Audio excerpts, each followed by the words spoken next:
Hey guys, welcome to another video on the Inside Spurs channel. Happy Wednesday morning to you all. Happy game day and happy Europa League final to you all. Obviously, we're talking about the game today. I think there's so much really, on the line really for both teams. We'll be talking about that. We'll be talking about some injury updates as well coming out from the press conference, predicting starting 11s, prediction of score lines, but all in all, talking about what could be an amazing day for us all. Okay, so I hope you're all having a good day. Try and take your mind off it as much as possible. I think that's the kind of thing that I'm trying to do. I'm trying to take my mind off of things as much as possible and try and enjoy the day as much as I can. In just a general way, treat it like any other day. Obviously, I know in, let's call it 9 hours, 15 minutes, the game will have kicked off.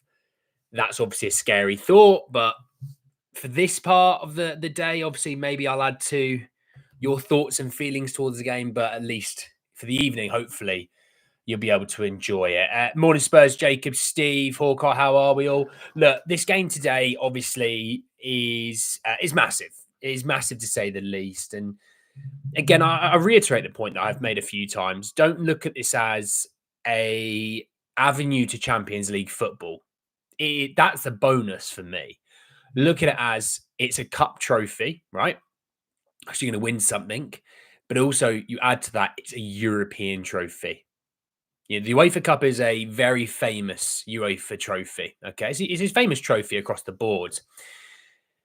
And for me, I actually think that the trophy itself is the most amazing trophy as well. But it is something that we have won a couple of times as a fan club, as a football team. We have won this a couple of times. Now, don't get me wrong, I was not alive for either of those things. But how amazing could it be that I'm 29, right? We've won one trophy as a football club in my lifetime. How amazing could it be to add the second one? And look, it could be Pandora's box that you win this one and you start to more regularly win things. I'm not saying you win trebles and quadruples every year, but every other year you're trying to win something, and you're getting, you got a great chance of it. And that's the way I also look at it, is an opportunity to launch you, and even if it's just every now and then you win a Carabao Cup. Of all the trophies you could win, including the Conference League, it's probably the worst of them all, right?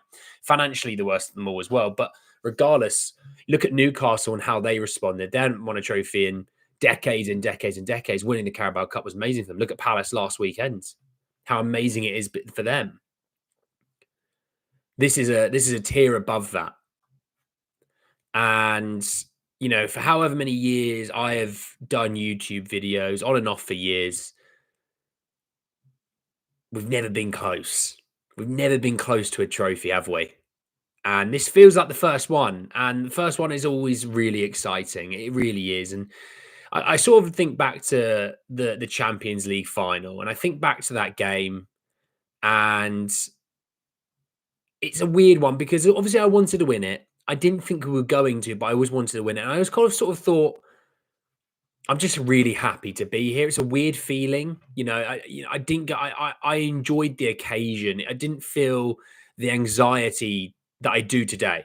Today, I feel like, hey, you've got a real good chance of winning this. Whatever you feel like, even if you're a Man United fan, as a Man United fan, you'll feel like you've got a real good chance of winning this. And it feels like one of those ones that both teams can look at and feel like they've got a really good chance. I think that's exciting. I'm just thinking of this game and, I look back to that Champions League final and the fact that there's a dodgy handball a minute in. I think of this game and I think Man United aren't that Liverpool team. Okay, in theory, Spurs weren't that Spurs team, but that Spurs team was on the decline anyway. You didn't have a fit Harry Kane, really. I know he played, but he wasn't fit. There's a lot of things going into that game that weren't good. For the most part, you've got a really healthy side here, and you've got you do have some good players. I know some people, think, oh, no, this team's rubbish, this team's that and the other. There are some good players in this team. And this team as well in different iterations of this season due to injuries and suspensions, has beaten this Manchester United side 3 times. Remove the first game and say, hey, that was Ten Hag. You cannot use that game because that was Eric Ten Hag's Manchester United. Not a problem. Totally get that. Okay, we've beaten Ruben Amorim's side twice this season. We beat them with an 18-year-old centre back at centre mid at centre back. We've beaten you with a horrifically fatigued side. This team can do it. Okay, this team should look at those fixtures this season and go, well, Big Dom's been pretty good against them. He scored some goals. Sonny's looked dangerous against them. Johnson's gotten goal contributions against them this season. They should all look at it and go, it's just one more time. And I know it's difficult to beat a side 4 times in a season. It doesn't happen. It does not happen. But it doesn't mean it can't happen. And yes, the 2 sides in the Premier League haven't been very good this season, but let's be real. Were either side really trying for the last, 4 months? Not really. It all comes down to this game. And this game, I know, Ruben Amorim saying that Manchester United should be thinking about Premier League titles and Champions League titles. Fine. Well, to win a Champions League title next season, mate, you got to win tonight. There is as much pressure on us as it is them. They are European pedigree, they win trophies, and Manchester United finished 16th and not have won anything. That's interesting. Now, look, Manchester United do have some returning faces and returning names. Big D, member for 3 months. All my family and friends are Man United fans. I need this, mate. I hope you get it. I appreciate all the likes, by the way. You've all been liking like crazy. I appreciate it, you legends. Man United do have some returning names. Obviously, we've found out that Xerxes is back from injury. He will be rusty and not 100% fit, so he won't be starting. We know Diogo Dalot is back as well. Again, Amorim sort of said about the 3 returning names, obviously Yoro being the other one. There's an idea that they're not too sure how fit they truly are. Like, I could see if Yoro is got over his knock, because I look at it as a knock with Yoro.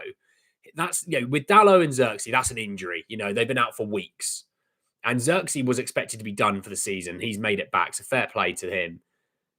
Yoro's a knock. And as long as the knock holds up and it's normal, he should be able to play 90 minutes. Because he only played 10 days ago, 11 days ago. Like, in terms of fitness, it should be there. The other 2, I would expect to be off the bench, if I'm honest. Again, the irony is Xerxes is the second striker, maybe a first, but in theory, you've got a £70 million striker still there. Mazraoui has been one of their better players, I think, this season. So, at right wing back, there isn't a huge drop off at all, if at all, So the centre back area, though, is intriguing because I think Yoro's going to start. I think Maguire is going to start. Now, what they do at the other centre back is always a really interesting thought process, because if Dalot doesn't start, then you would expect at right wing back Mazraoui, in my opinion. Okay, they could go Dorgu and they could go that route and maybe do something at left wing back. But I think especially out there, you'd be stronger knowing that you've got to deal with a doggy, you've got to deal with Son, Mazraoui, and Yoro. With Casemiro coming over to help, might be the way they go. So then, if you're thinking like that, at the other centre-back position, do they go Lindelof? Do they go Shaw? Now, obviously, Shaw's missed a ton of football this season. I get that. So maybe they go Lindelof, because Lindelof's been playing a little bit more regularly at the moment. But if they go Shaw, obviously Shaw and Dorgu, plenty of pace. Compared to Lindelof, I mean, plenty of pace. Like, no offense to Lindelof, obviously. Luke Shaw, you'd expect him to be a little bit quicker than Lindelof. I think that's fair to say. And maybe that's the way to look at it and go, Brennan Johnson, a bit of speed there. Pedro Porro. We don't need height at left centre-back because Pedro Porro is going to be whipping in crosses towards, Maguire and Yoro. So we don't really need a lot of height back there. We could do with maybe a little bit more speed, and maybe they go Shaw for that. Shaw can play left centre back. He's done it before for Man United, so you could do. But you won't see like a Mazraoui. If you see Mazraoui and Shaw in the back three, then Spurs need to be all over that. And that's not to say they're good or bad players. You're playing two fullbacks at centre back. We need to be all over that. We need to be. So, look, it's interesting to see what they do at the back. Obviously, Anana will be in goal. Central midfield-wise, I expect Agate and Casemiro. I just think because there's a few question marks at the back for them. Obviously, I don't think De Ligt's going to make it. You're missing De Ligt, but obviously you got Euro and Maguire. That's 140, 150 million pounds of centre back there. Lindelof, call it 180 million pounds of centre backs. That, on paper is not too bad. There's obviously a point where Spurs play with pace and they can be really direct. And we've seen against Manchester United this season that Spurs are really direct. And when you think about recently in the Europa League, the ball's over the top. Porro or Romero playing a long ball over the top for Solanke to run onto, or Maddison in other games. They could probably do with a little bit of pace at the back to handle that. So then putting the two guys in front of them to try and combat the Basuma and Bentancur is maybe the way they go. I think Dorgu and Mazraoui would be their wing backs, and then their attacking three. The attacking three has question marks because, look, Bruno should be starting. We know that. So who's going to start on the other two positions? That I cannot see them starting without a striker. So that's why I think Højlund will start as well. And then the other position behind the striker. Now, will they go Garnacho? Will they go Kobe Mainoo? Will they go Amad Diallo? You could say Xerxes, but I just can't see it. He's missed too much football, and you've got other guys who are way fitter and have been playing. I feel like Diallo would make the most sense in terms of danger. Before he got injured, you could say he was their player of the season. If you don't think he was at least in the shout. He was in the ballpark of being their player of the season. And when you sort of look at the team as a whole, there's not a ton of pace. You've got the odd player with a bit of pace. Dorgu. I like Patrick Dorgu. I wanted him at Spurs. Callum Roach, if he's watching, he might not be watching here, but if he's watching, he will back me. I've always been talking about Patrick Dorgu and I wanted him, but when you look at the rest of the team, Garte Casemiro is not a ton of pace. Mazraoui is not a ton of pace. Maguire, Euro's pretty good for a centre back. And sure, if he's playing centre back, you could say, but Bruno, not a ton of pace.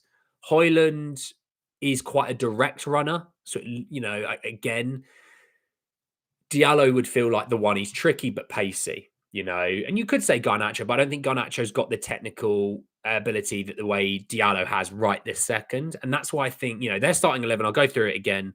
Anana, I think it'll be Shaw, Maguire, Euro, Dorgu, Mazraoui is your wing backs, Agate and Casemiro is your midfield too.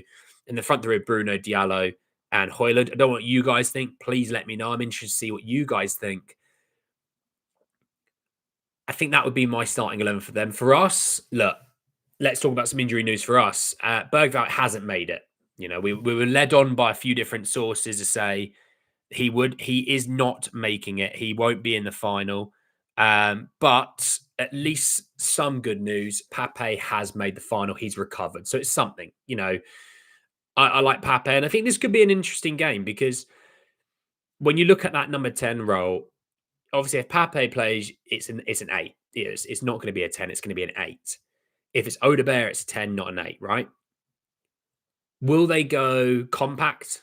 Sort of, Manchester United compact, Spurs compact, that sort of thing.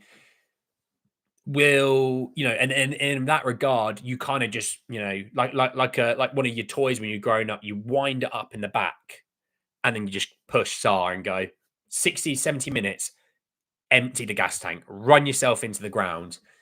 Because look, the one thing you could say is that midfield two of Agate and Casemiro, you can press and you can win the ball, and you can then be on the attack against their back three. And when you think about it, you don't need a ton of creativity to beat a back three in terms of 3-on-3. You know what I mean? Like, you cut inside and have a long shot. It's not a lot of creativity there, is it?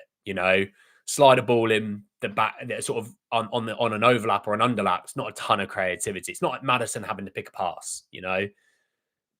I think, yeah, it's a difficult one. I can see why he would go Sarr, because Sarr's played way more football in the midfield. I totally get that. Will he go a little bit more expansive with an Odebear? I think, look, we saw Odebear only a few days ago against Villa, and we saw some things. Getting on the ball, beating his man, linking up play. A great. Our best chances in that game really stemmed through Odebear and his play. Has Ange seen enough? And obviously, look, we've not been in training. We haven't seen training. We haven't seen anything. They'd have been working on stuff since the Palace game. They'd have been working on stuff since the Palace game as to, well, look, Kulu's gone, Madders is gone, Bergval's still out. We got to see what else we've got in the midfield. Let's test a few people out. Let's maybe test a Sonny, but I think Sonny, because of come back from injury, they're probably trying to keep him on the left. Maybe let's try a formation change. Let's go top. Let's see. Let's see what we've got with Odebear. Let's see we've got a Tell even. Let's see we've got a Pape. And they would have tried multiple things up. Hell, it wouldn't even shock me if they tried Porro there a little bit. Yeah, it's a hard one to predict the 10 role. It's a really hard one to predict it. I will say my guess will be Odebear. I think that midfield two of Man United that doesn't really have the legs as much as you've played other teams recently. Odebear's trickiness, pace, things like that, I think would be massive. I get the idea of Pape and just pressing and pressing and pressing and seeing if those two can handle Pape being everywhere. But I also think Pape with the last 20, 30 minutes of the game, some more tired legs. This Man United side only played a few days ago. A few tired legs. You start, with tired legs, you get some tired minds. And you bring on a guy who just has what seems to be like an endless gas tank. You could do it. You could do that way, So I think I'll go to bed. But so my starting 11 would be Vic in goal, Destiny, Mickey, Kuti, Porro, Bentancur, Basuma. I think we're all probably agreeing on that right now. I would say Odebear. I'd say Sonny, Solanke, and Jono. That's probably my 11. Obviously, look, you have a few question marks with like a Tell, for example, if you want to go that route. I don't really want to change formation. We've obviously been in this formation for 2 years. I wouldn't want to change it personally. Like, we still can do the formation with Odebear. I would say that's where I would go. I get the idea with Richie up front, by the way, because Richie obviously has had some success. But I just sort of think, to the strengths that we have and to what we play to and to what Man United are weak at, you need wingers and high up wingers. And what I mean by that is, if you haven't watched any of the videos that I've done in the last sort of week, maybe a week and a bit, where I've watched all of the goals Man United conceded this season. I did a whole video where I watched every single game that Manchester United conceded this season. I did the separate video analysing the Europa League run. I did a separate video. Within that video, the games they play against Spurs. Width was a problem for them. Because if you get their wing backs bombing up and bombing them forward, if you can get the ball at the right moment, you have got a back three who are wide open. Ugarte might be able to get back and give you some defensive cover. Casemiro wouldn't have the legs to get you back, right? You have the opportunity. And with Sonny's pace, we saw at the weekend, there was flashes of the pace and the flashes of, hey, Sonny might actually be somewhat healthy now, finally.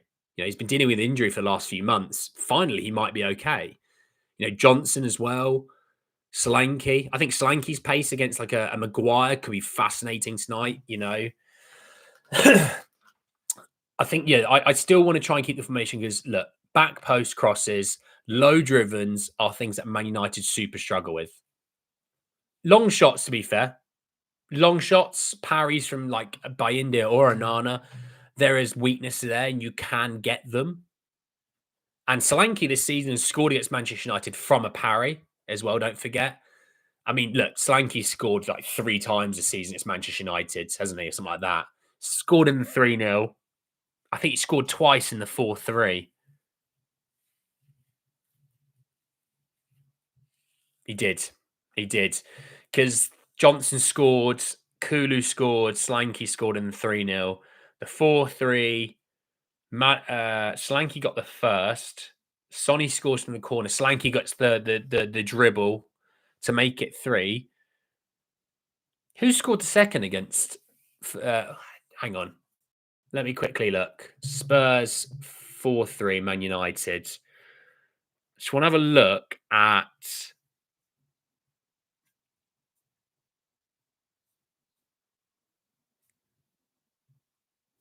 Just want to have a look at the. I can't remember who scored the second in that game. Here we go.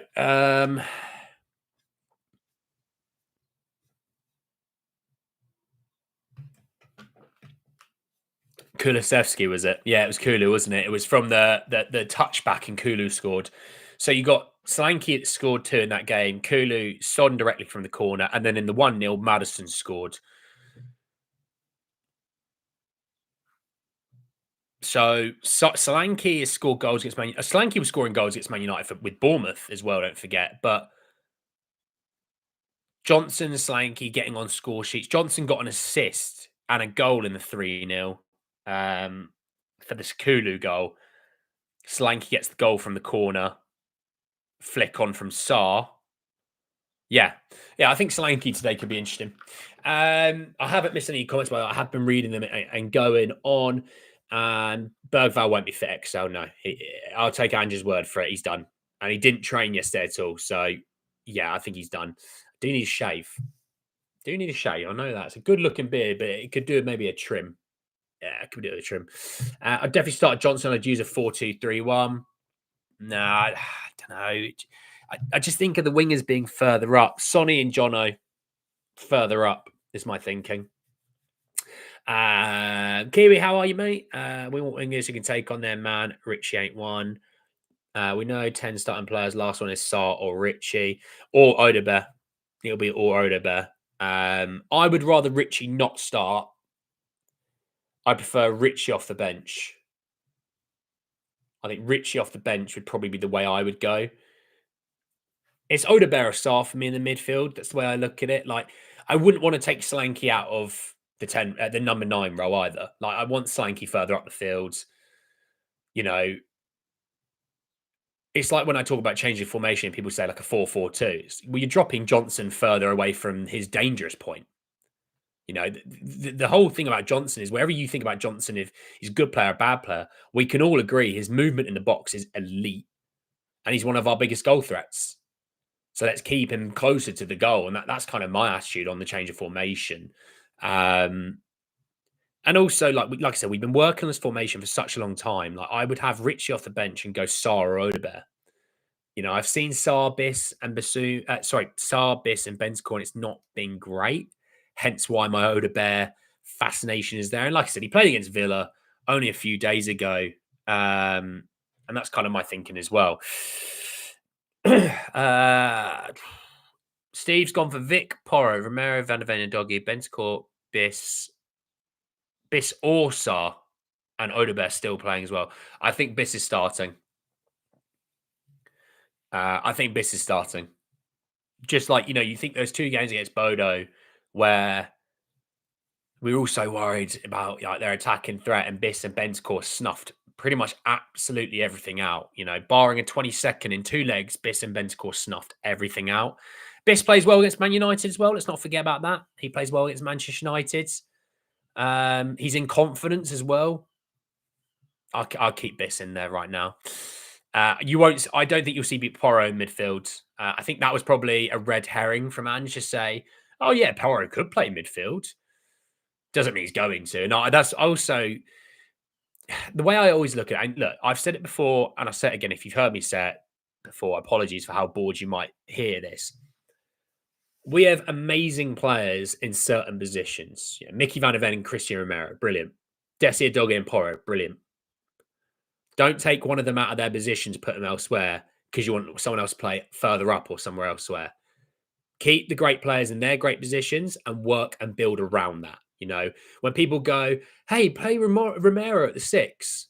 No, I'd rather keep the World Cup winning centre back at centre back. Let me fix the six myself. Oh, you could play Poro at right wing. No, I'd rather keep him at right back where he'd have more success when it comes to attacking. You know, that's kind of my attitude. Triple M reckons 2-1 Man United. Do you think Spurs will win? Look, I think going into this game and say, as a Spurs fan, going Man United are going to win, it doesn't make sense to me. It doesn't fit me, if you know what I mean. Like, I want to be going into this game going Spurs are going to win this because I just don't want to go into the final with the idea that Spurs are going to lose. It's a really not a negative, miserable in terms of you're a negative, miserable person. It just for me, it feels like acceptance. It feels defeatedness. It feels all types of wrong. So yeah, Spurs are going to win. I think Spurs. I think Spurs are going to win anyway. That's my prediction. I think we're going to win 2-1. But yeah, that's just kind of my thinking. Johnson's going to score tonight. I think Johnson will score tonight. Sarr running late in the game is scary. Sarr is, when you look at this team, and especially let's say Spurs are 2-1 up, or something like that. You throw Sarr on and go, they're going to create some opportunities because they're going to maybe have a bit more of the ball. We'll sit back by this point. You throw Sarr on and go, yeah, but you're now forcing them to really try and create some opportunities because he's going to chase down a few dead end balls.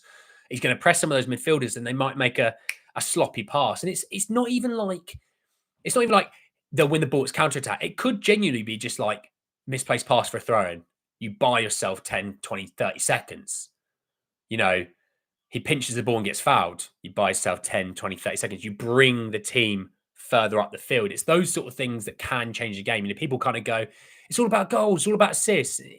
For the most part, you could be correct, but you're also missing a ton of context in terms of what can happen. We always talk about, oh, look at this penalty. Oh, the guy scored the penalty. Well, your winger won the penalty. That's an assist. He created this opportunity. So more goes into it than you think, United weaker at far post, low crosses. Have a guess who excels at getting on the end of those. Exactly. Well, look, you look at the Man United when we beat them 3-0. Mickey van der Ven just cruising through their whole team, sliding it to the back post for Johnson just to go, hello, mate, I will just walk this in kind of attitude. You think the second goal is a cutback. Okay, it's a bit of a deflection, but we were scoring that without the deflection anyway, in my opinion. So it's a cutback. The third one is from a corner. And again, Man United are not great at corners. You can get them. We win a front post header, flick on into Solanke, who taps it in. You think of the 1-0 win, for example. That's a long shot. Keeper makes a howler of it.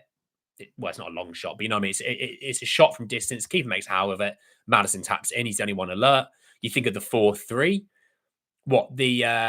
Barring scoring directly from a corner, let's talk about the other 3 goals. The first one is a long shot. Solanke's the only one that runs in and taps it in.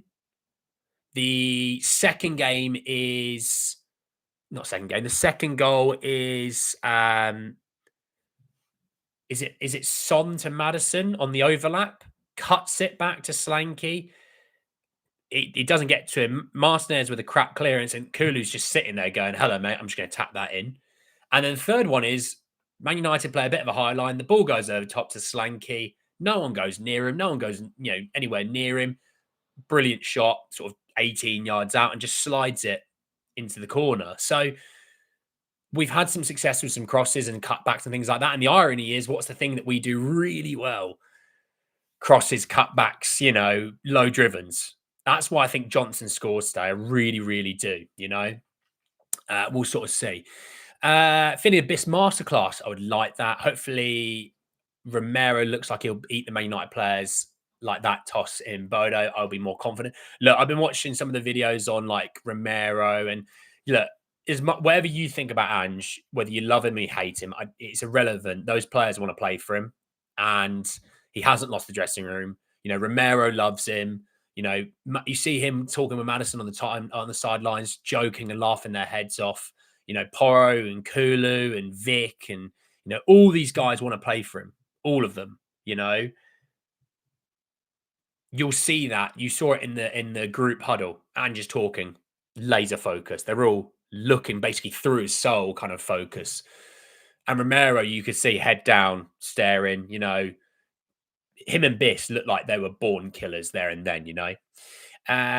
Polly, how are you? This is what we're born for. Al Dente, we're going to win 2-0. Our defense when playing together is solid. Johnson and Van der Ven to score the goals. Look, I did the video, Al Dente. I know you watched it. You know, it's 16 games that back four has started together this season. I think it's something like that. And we were 2-0 up in that Chelsea game before Romero goes off. Had he not gone off, I'd obviously be a hell of a lot more confident. You add into that, you know, the win percentage is crazy high. The win or draw percentage is crazy high, you know. Berth, a couple of beers on me, Andy. Mate, I've got some sparkling water. That's what I've got. Hey, you can't see it, and other brands apply. This isn't sponsored. Summer fruit sparkling water. I might have summer fruit squash downstairs, but I've got summer fruit sparkling water. Berth, absolute bloody legend, mate. Absolute bloody legend. I'll be on the Guinnesses tonight. I will have Guinnesses flowing like a waterfall. I cannot wait. I'm probably going to need one before I even get to the pub. So I might have a little. I've got some Coca-Cola. Get a rum and Coke in me or something like that. Just get the anxiety down. But absolute legend, mate. Absolute legends. That gets a bloody like. And shout out Berth. I know the chat will shout him out as well. Many variables win this game. Goals everywhere from us. They're pretty much reliant on two players. Don't think each side will try and cover the deficiencies. Look, they will try and cover the deficiencies. Absolutely. You know, no team is 100% going into this game. And I know if you listen to Man United fans, they've got 12,000 injuries and Spurs have got none. Both teams aren't fit. Both teams have got injuries. But you kind of have to get on with it. You know what I mean? And I keep seeing people bring up Casemiro never lost a final until he met Romero. Old Cootie Romero. Tell you what, something here. All I'm going to say is, need a goal? Did you need a goal tonight? Oh, Robbie Keane. That'll be a goal tonight. Stick him over there. Robbie, there you go. You can face me. Hey, Robbie, mate. How are you? That is an old fit photo, by the way. That's like 15, 20 years old. Morning, Eric. How are you, my friend? I'm not posh. Give it over, Jazz. It's sparkling water. So it's flavoured sparkling water. You know? And yes, I did dust it a little bit. It's old, mate. It's old. It's got dust in the corner of it. I'll give it a proper clean. I'd like to be in the dressing room and listen to Ange's pretty much correct press speech. Honestly, that speech tonight, you know, at the hotel, they might have a little chat. At the stadium, in the dressing room, have a little chat. That press, not that speech that Ange gave. It's about a minute long. Where he's like, think of, you know, who made the sacrifices for you to be here. Think about who, you know, believed in you more than anyone else and things like that.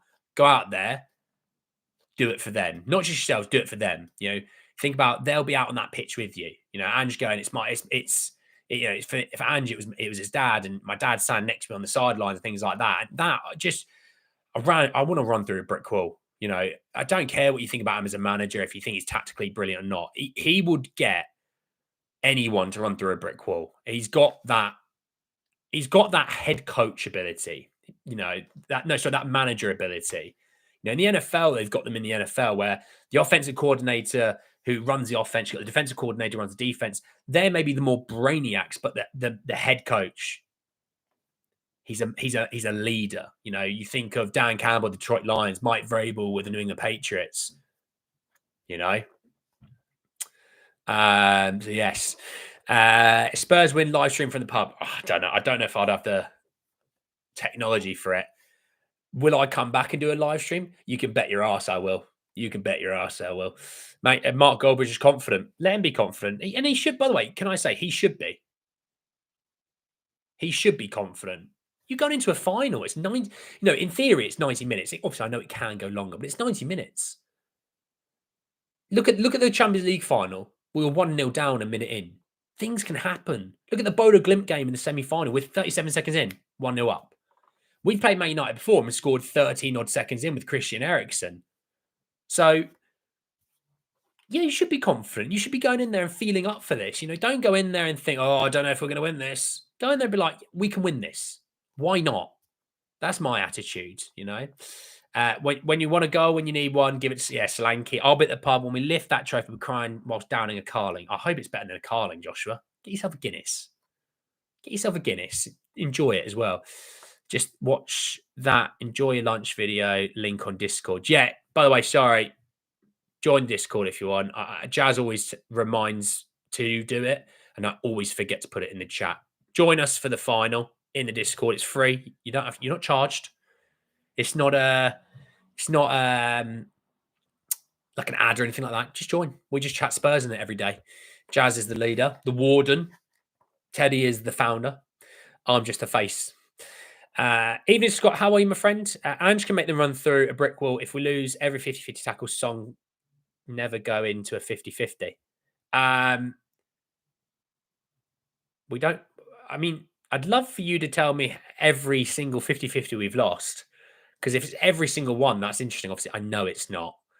I've seen Christian Romero snap people, so no, look, it sometimes comes down to on the day, do you want it? On the day, do you want it? That's what it comes down to in derby games and in finals. Do you want it? If you don't, the chances of you winning plummet. If you do, and you are up for it, and they're not fiery, but you're pumped, you're winning your tackles, those 50-50s where you try and make a block, the block goes your way. The chance of you winning that final, rocket. So that's the way it is for me. Appreciate it, Steve. You like blackcurrant and Guinness? Never had it. Never had it, Polly.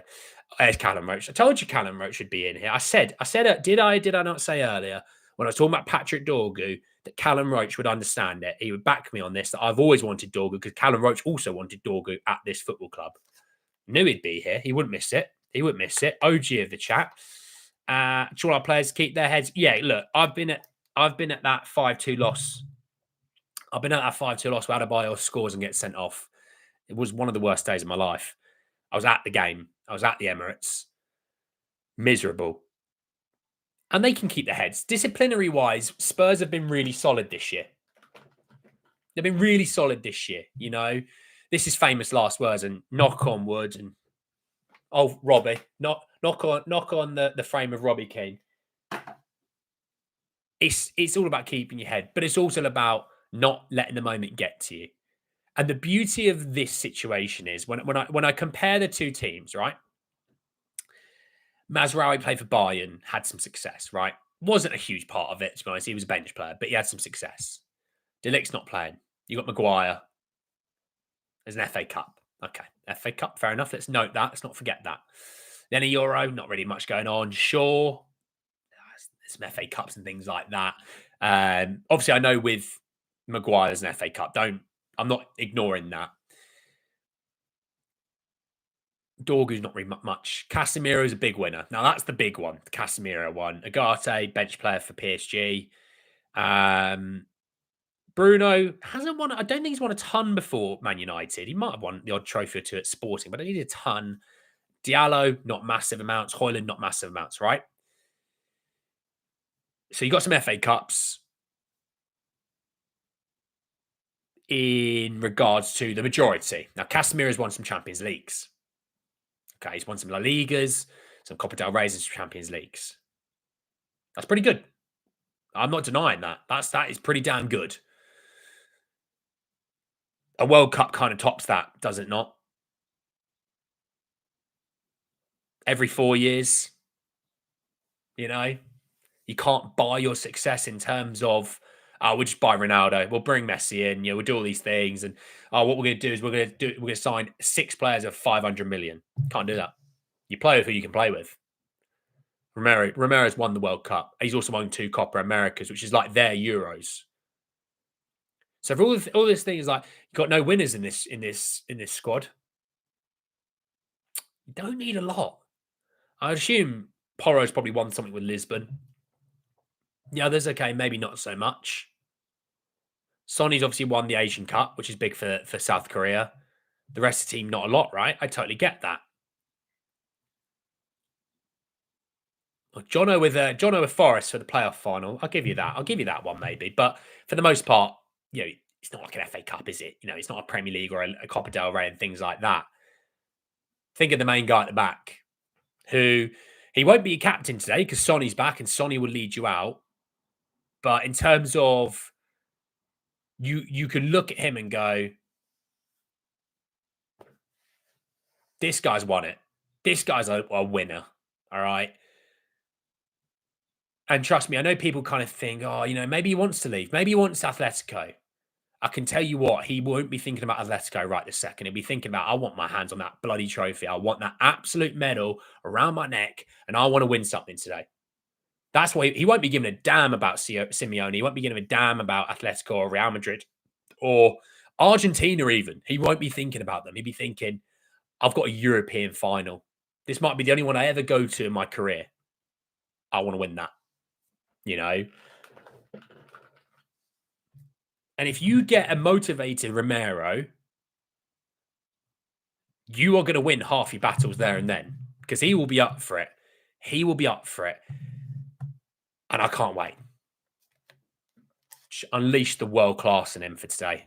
And I tell you what, if you get a world class performance between those centre backs that we've got recently, and we have got them recently, I'm going to feel pretty damn confident.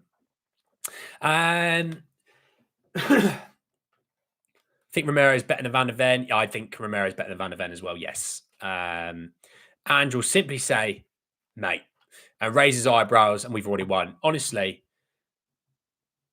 just going out of the change rooms, mate. I'm like, right, get me a brick wall. I'm ready to run through this thing. All right, I'm ready to run through this absolute thing. I just want captains to show leadership on the pitch, set an example. Romero has been really good, and they have, haven't they? The captains.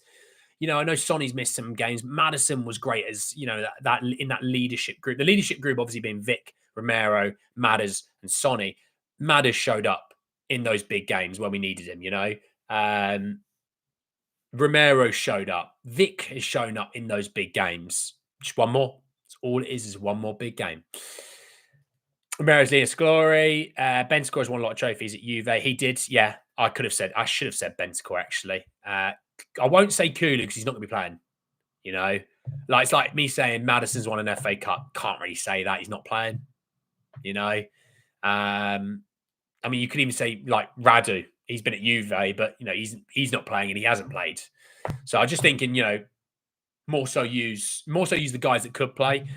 Tell's been at Bayern. To be fair, you could say that. I wouldn't say it's a massive one, but the team made Ange run through a brick wall. They said barbecue to the Gen X. Well, look, they had a lovely barbecue, apparently. I wasn't invited. I was pretty disappointed. And they said, we actually just ran out of burgers and we just didn't want to waste your time. And I was like, no, I get it. Let's not pretend Tell could influence the game. We've seen a couple. Look, the two ties, right? Think of it this way. The two ties versus Bodo Glimt, Tell was massive in both those games, right? The second game especially, okay, he doesn't get a goal or assist, but he takes the corner. Romero heads it to Slanky. The counter-attack, he plays to Sarr. Sarr gives it to Porro. Porro scores. He was the pass to the assist or the cross to the assist, So he could absolutely make a point. And also the other thing I would think about when it comes to this bench today, look, they're going to have, like, for example, I think Mainu will be on the bench. I think Garnacho's going to be on the bench. Xerxes going to be on the bench. Just think of other attack. Mason Mount's going to be on the bench. Is there anyone else I'm missing attacker-wise? I don't think I'm missing anyone else because I think Diallo's going to start. I think Bruno's going to start. I don't know. I don't think I'm missing anyone else. But for us, Richie on the bench. Tell's on the bench. Because I'm thinking Odebear's going to start, by the way, hence why I'm not including Odebear in this. But Pape on the bench because that obviously can change your formation. Odebear can go elsewhere if you want. So I think there's options on our bench to change things, especially as well. You know, could be exciting. They didn't have you squash. I don't want to disappoint you. No, I get that. I'm disappointed I didn't have them squash, but I get they didn't want to waste my time. So I did get that. But fair enough. Yeah, I did say Xerxes. Meeting in 1 minute. That's appreciated, Bob, mate. Robbie Keane, absolutely. Do you think Ange has something up his sleeve with the history of winning 7 out of his 8 fights? Look, I think Ange and Amarim will both have something up their sleeve to maybe change things up. I think if Amarim, with his comments, who said Spurs have a style of play, they do not change their style of play. What you see is what you get kind of attitude. If he thinks that's what he's going to get in this final, he's going to be in for a rude awakening because we didn't do that in second leg against Frankfurt. We didn't do that in the Bodo Glimt semi-final, both legs. We have changed our style of play recently when it's needed to be changed. If Amarim thinks we're going to rock up and try and get 70% possession, he's wrong. It's not what we've been doing. And I hope, for their sake at least, he's recognized, okay, they sometimes they play without the ball and they don't mind not playing without the ball. I know when we've played Man United this season, for the most part, people think we've dominated the ball and all those things. But for the most part, it's not always been our game. And if we get a goal ahead, we're allowing you to have the ball because the idea is then you get Son, you get Slanky and Johnson on counters and it can cause you issues, Appreciate Joshua, mate. Ahmad display have to mind out for him and Bruno.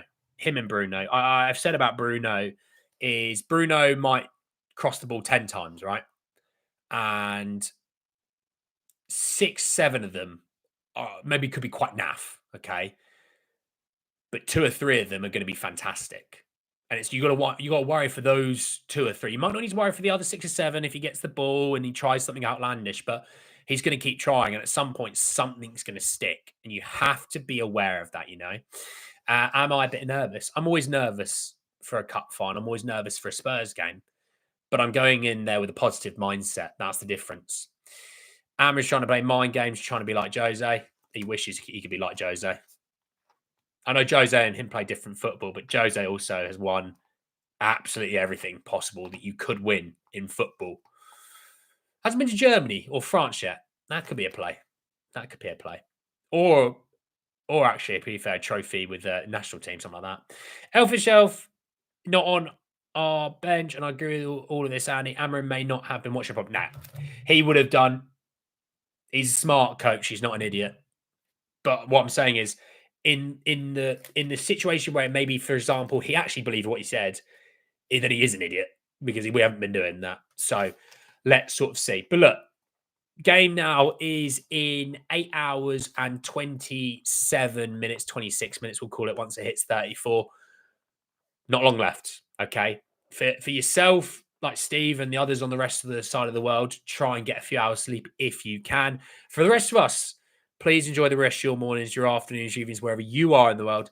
And look, I might be live after the game. It depends, it depends on how many I've had, you know what I mean? We'll see. But I'll be back tomorrow to talk about it regardless. Thank you all so much for joining me today. Go and enjoy the rest of your days. And I'll speak to you all very soon to talk a lot more about Tottenham. Take care, everyone. Peace.